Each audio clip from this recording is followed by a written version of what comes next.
Swimmer kaya?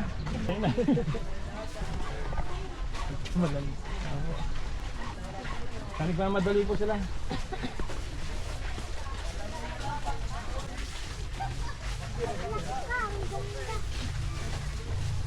Ano?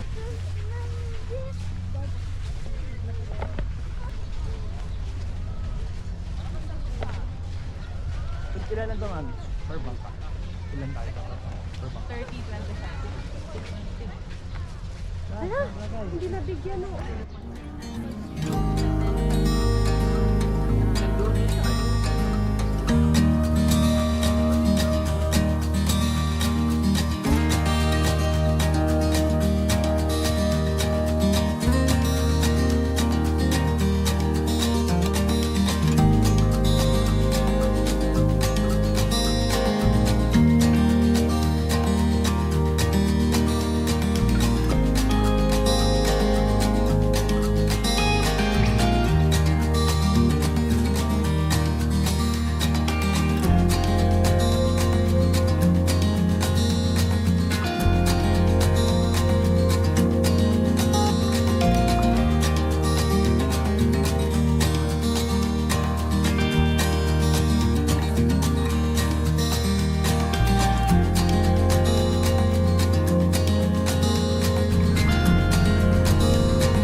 Kailangan po ng isang mananampalataya na pag na-receive niya ang faith, love, and wisdom na galing sa Diyos, ang kailangan po sunod ay application. Kasi pag wala po tayong application, mga kapatid, no? Right. Being anchored in God in dedication, ito naman po ay being anchored in God in giving.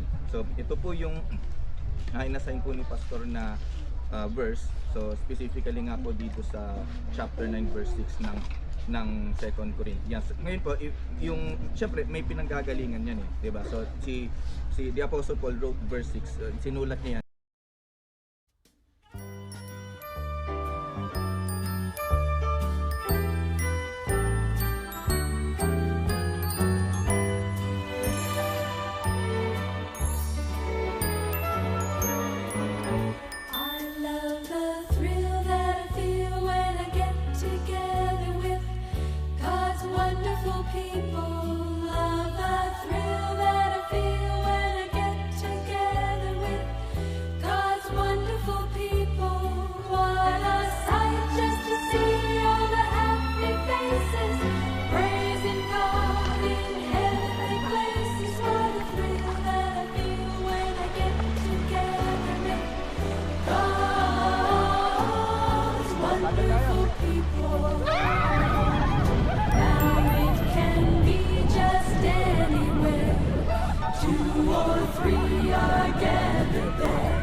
so sweet.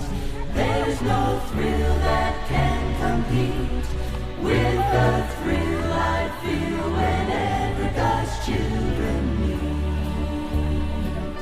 And on that great reunion day, when our Lord says, "Come away," and the saints from every land stream through the gate, joining loved ones round the throne, at last we'll all be gathered home. That will be the greatest thrill we've ever known. I love the thrill that I feel when I get together with God's wonderful people. Love the thrill that I feel when I get together with God's wonderful people. What a sight just to see all the happy faces, praising God in heavenly places. What a thrill that I feel when I get together with God's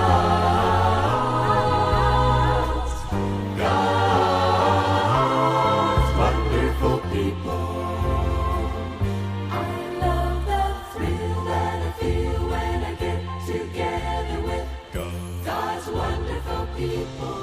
Love the thrill that I feel when I get together. Ay! Hi! Sarap po ng pagkain namin.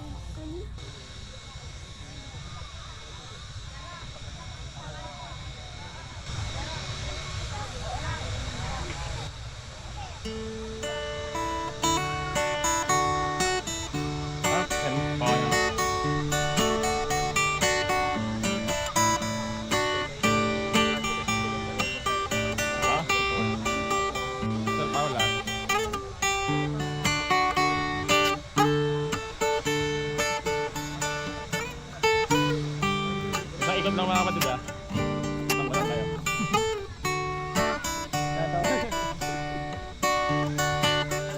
Maribel, Ate Maribel. Yung Arlene. Ayan, para makita mo kayo sa video. Kain po.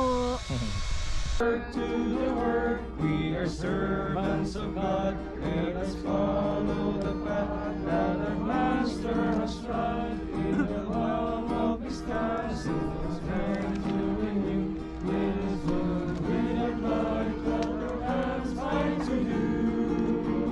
Toiling on, toiling on, toiling on, toiling on.